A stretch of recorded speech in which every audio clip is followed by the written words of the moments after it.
The memories I have of Adrianne are of her soccer and watching her play and knowing that she was going to do it. Watching her hair flip in the air, watching her with people.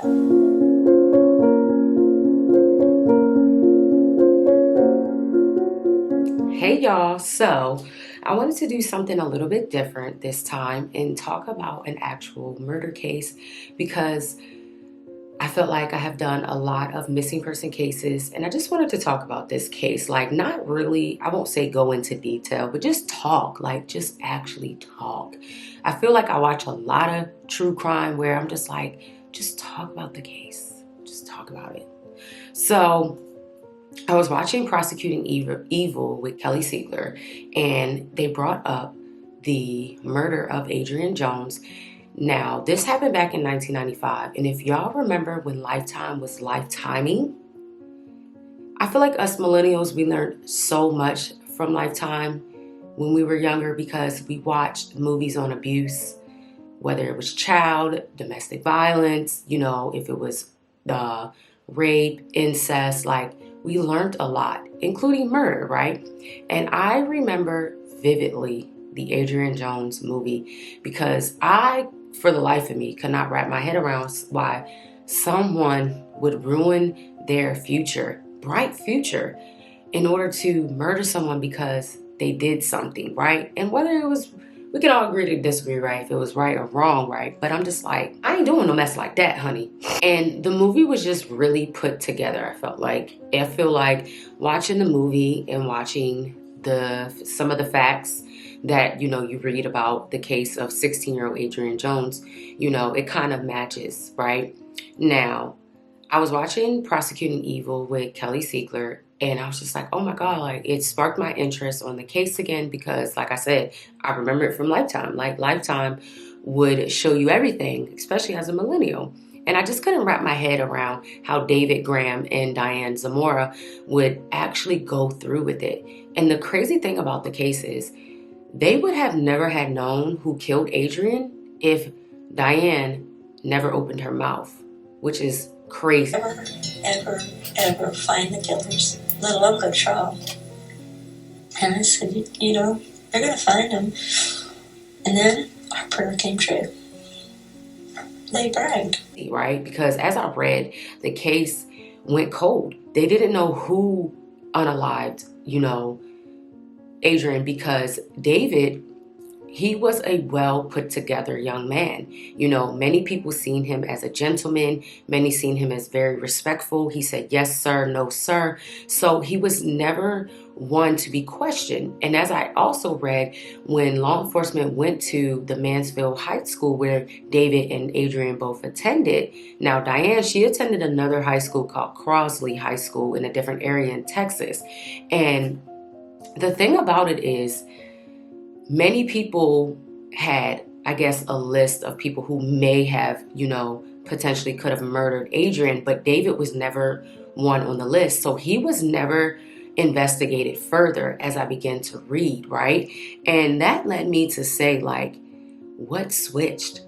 What went off, right? But then you learn more about David and Diane. You learn more about the relationship and how they're very similar. They have very much the same attributes. They're intelligent. They have future goals. Like I read how Diane would be the student who she would study before school and she wouldn't mingle with a lot of people because she was so heavily involved in her books because she knew that her family could not potentially send her to a great college. Now, David and Adrianne, they went to the same high school and they also were on the same cross-track team, right? And that's how they began to meet. They developed a friendship. They got to know one another, right?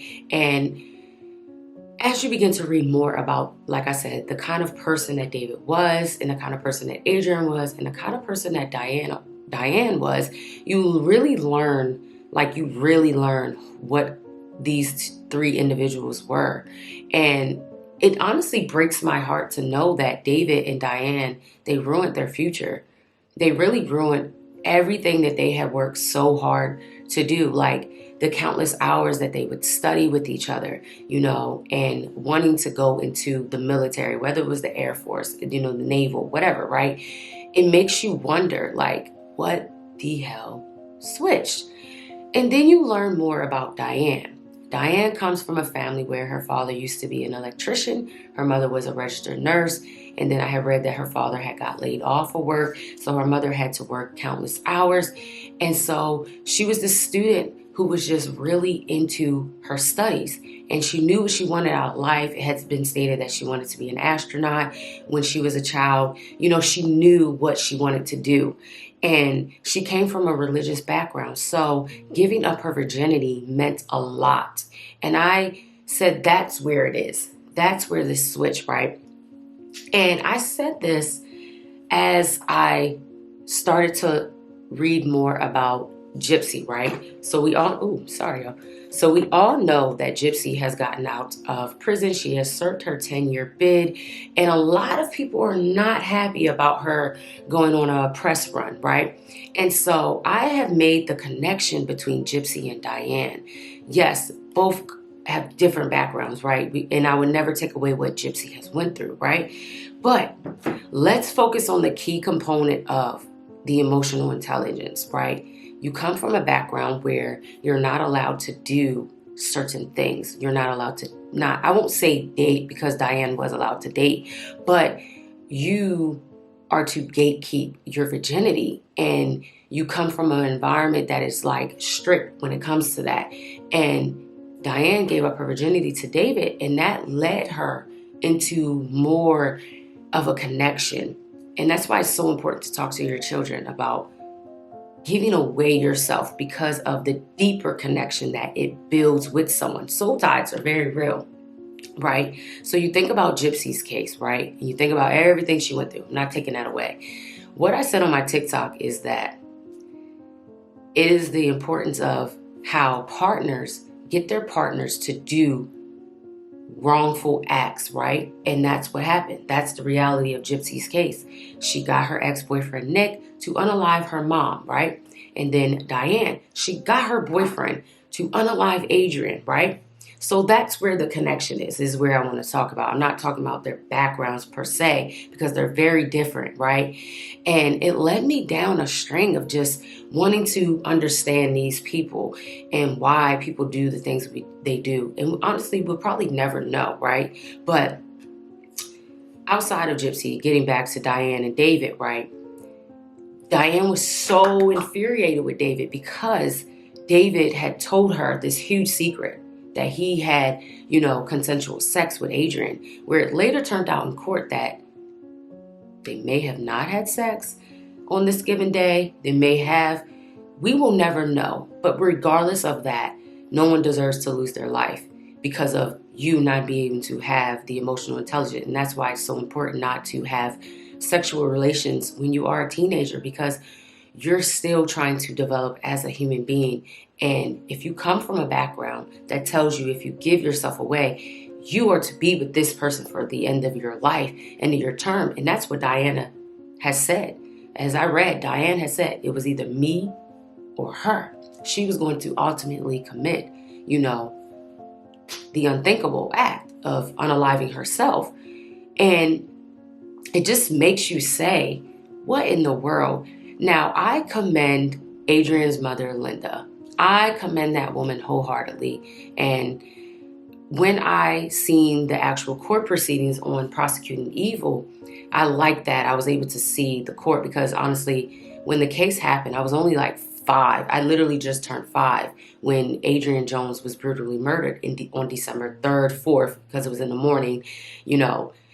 I was only 5 years old when Adrian died. So you think about that, right? And as you begin to learn more about the case, and David and Diana, they weren't really prosecuted, I want to say, until like 1996, 1998, whatever. So it took a while. I want to say it's 1998 because I didn't want to keep looking down at my phone. But like I said, this is just a conversation. I wanted to do something very different here with you guys.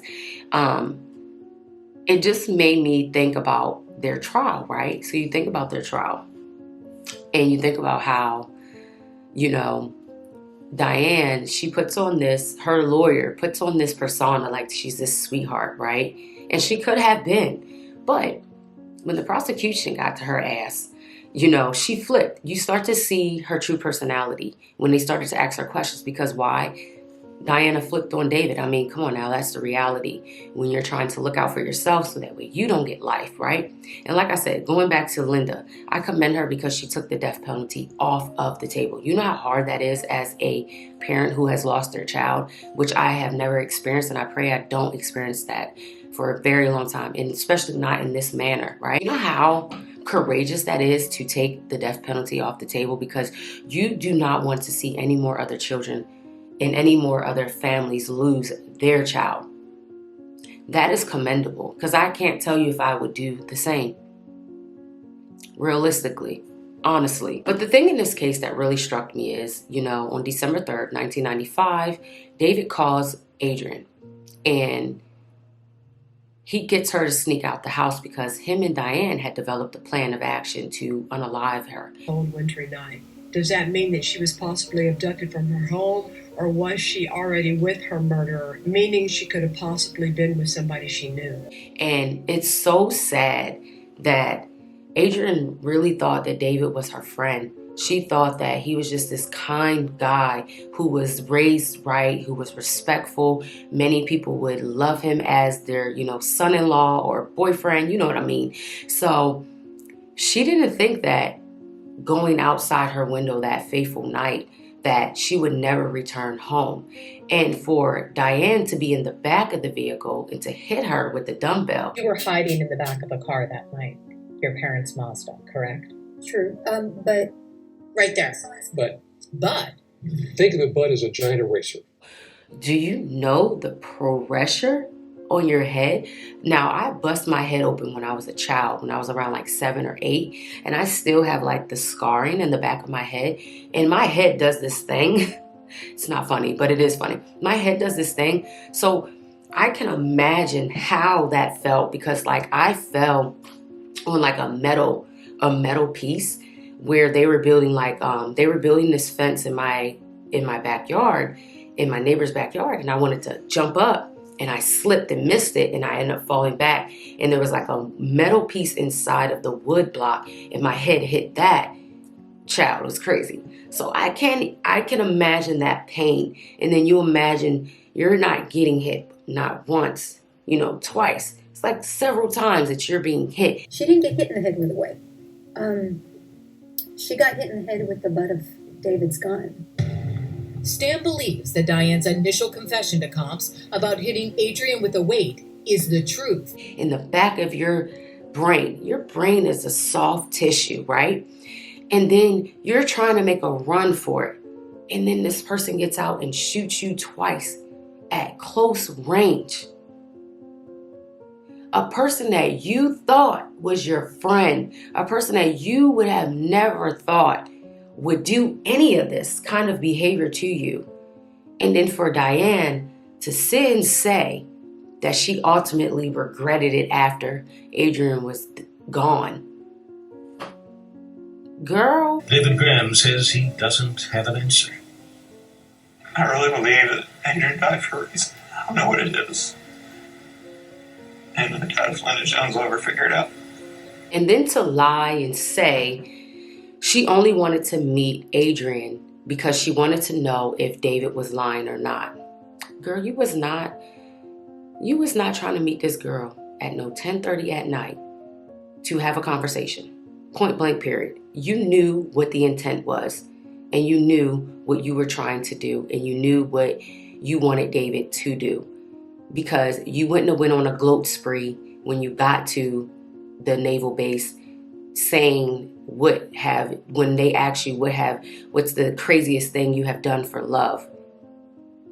Girl, please. I said, look what you made me do. Did you make him do that, Diane? No. But I asked him to let me meet her.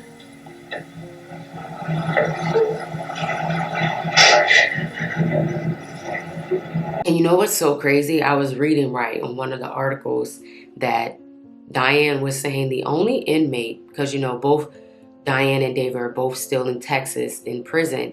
And she said the only inmate that she got along with was Yolanda Salvador.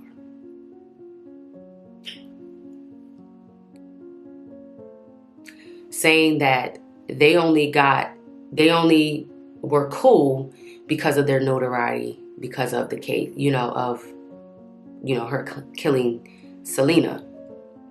And when I read that, I was just like, girl, what? But I guess it fits, right? Two murderers.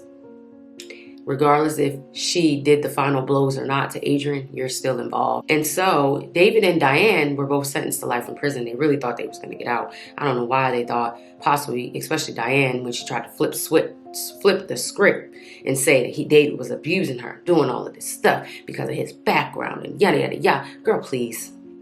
No one was believing that story, and I'm glad the jury did not, because you took an innocent young girl away from her family over an obsession with David, where we need to be more vocal that you will find more fish in the sea, right? And that's why I said on my TikTok when I was talking about Gypsy, how a lot of people were not happy with her. And it made me think about the correlation in the cases and why it's so important to talk to your children or whoever, right? You can still be grown, still in a naive mindset when it comes to men or women, right? And so it's so important to have these conversations, to talk about different cases that may go on, because you could be protecting them. It's so important to build emotional intelligence, because it's okay to feel sadness. It's okay to be in your feelings, right, about anything in the world, but don't act on those feelings. You know what I'm saying? Use your common sense and your senses to not act on the things that you want to do when someone really pisses you off. Because if you go around unaliving everyone that pisses you off, then what? What does that solve? That solves nada. Solves nothing. You're wasting energy. You're draining yourself from it all. And it's really sad because, like I said, 3 lives gone because 2 of those individuals just could not move on from the fact that, you did something wrong, right? You know, whether he had or did not have sexual relationships with Adrian, you did something wrong. You owned up to it and you could have moved on. No one should ever make you guilt trip you into doing anything. And that's why, like I said, it's so important to talk to your children, to be a leader and not a follower, because someone wants you to do something.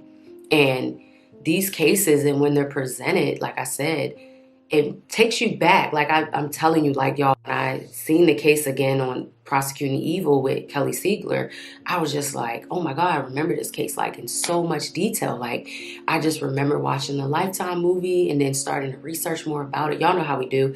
We watch a movie or a documentary on someone, then we want to go, start to find more things about the individual, and learning more about them, especially like Adrianne Jones, how, her family described her bright, she had a bubbly personality. The memories I have of Adrianne are of her soccer and watching her play and knowing that she was going to do it. Watching her hair flip in the air. Watching her with people. She was heavy into sports, and the only reason why she was on the cross-track team was because she had an injury from soccer. So, it's just like things that happen in our lives and our paths that we have to just be a little bit more mindful of. And meaning David and Diana, not Adrianne, because she didn't deserve any of that. She didn't deserve that. And for those two to try to flip the script on each other is comical, because that's just what happens in the world when you do things with, out here. But if I find anything more as I begin to edit this, I'm going to, of course, probably do like a voiceover and add it in, because I wanted to kind of do this off the dome piece and just talk to you guys about this case, because this has been one of the cases that I said it brings me back to, like I said, Lifetime. I know I keep saying it, but it brings me back to like the OG Lifetime, you know what I mean? And like being a millennial and like how we learned so much through a lot of these Lifetime movies. I think that's why my head is like, girl, I'm not doing that. I ain't doing that, honey. You know what I'm saying? It's like the relationship that you have, and to be an example for not only yourself, but your children. And like I said, teaching them to go about things the right way, in the right manner. And I was just looking at like, and also as I was researching, David and Diana both got married to different people. Comical. Hilarious. I guess they needed a partner, huh?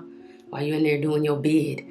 Gets lonely. I guess so. And I think Diane, she also filed like a civil suit against the jail saying that she was being treated wrongly. And that's why I brought up the Yolanda thing, because she said that her and Yolanda is pretty much like her only friend because people don't like her in prison. I mean, why would they? Why would they like you? Especially you, Yolanda. You already know how the black community feel about Selena. Yeah. Topic for another day. That lady. Yeah, girl. But it just brings sadness, you know, like as you read the case, and it's just like I said, 3 lives gone. One of them, you know, is deceased. 2 of them are sitting in prison when they had so much potential, so many great things. And that's why so many people were shocked that David and Diane even did this. And like I said, they almost got away with it. But you can never get away when it comes to God, okay? Stand firm on that. Let me know your thoughts on the case. Let me know if you ever watched the Lifetime movie. I can't remember the name off the rip, but I'll link it down below if you want to go check it out. I'm sure YouTube has it. YouTube got everything, or Tubi, one of the two. Yeah, it was crazy. I want to go and watch the 2007 interview that Diane did. I don't think I ever watched it, so I'm going to go watch it after I do this video, because as I was looking and, you know, looking up Adrianne's case, it brought me to that. And I was like, oh, I didn't even know she did an interview, so I'm going to check that out and see. Maybe I'll upload some clips if it allows me to. Y'all know how YouTube get. But let me know what y'all think about just talking to y'all freely a little bit more and see how that goes. Yeah. God rest Adrianne Jones' soul. You know, I hope that her family is healing and has been able, especially her siblings. She had 2 brothers, especially for them. They were able to, you know, continue to live in her legacy. And, you know, I hope that Adrianne Jones' story inspires someone to, like, when you get a gut feeling, listen to your intuition. Because I really want to know, like, dang, I wonder that night, like, what Adrianne was feeling, because you know, she had clicked over on the phone, you know, to talk to David. So it's just like, I wonder if maybe she would, you can do the what ifs, but it is, you know what I'm saying? It happened. So it wouldn't change a thing, honestly, because I feel like David and Diana would have, if Adrianne would have never answered that phone that night on December 3rd, I think they would have still tried again. But it also makes you wonder, if she didn't, would they have rethought, like David would have rethought, like, oh no, I'm not going to do this because you want me to unalive someone. Like, girl, no. Crazy. But this is the world we live in. And there's so many other stories like it. Like, there's so many stories that we don't know because, of course, not everything touches national news. You probably know a story yourself where someone unalived someone because they were upset. They were in their feelings and they didn't develop the emotional intelligence to understand that, hey, you're allowed to feel these feelings, but don't act on those feelings. Like, go to therapy. Yeah, go and do that. But I'll see you guys. Let me know what you think about today's episode. And let me know if you have any other episodes you want me to touch on to discuss. Stay safe, y'all, because y'all know RSV, flu, and COVID is coming back. I'm still a little stuffy, but we rocking and rolling.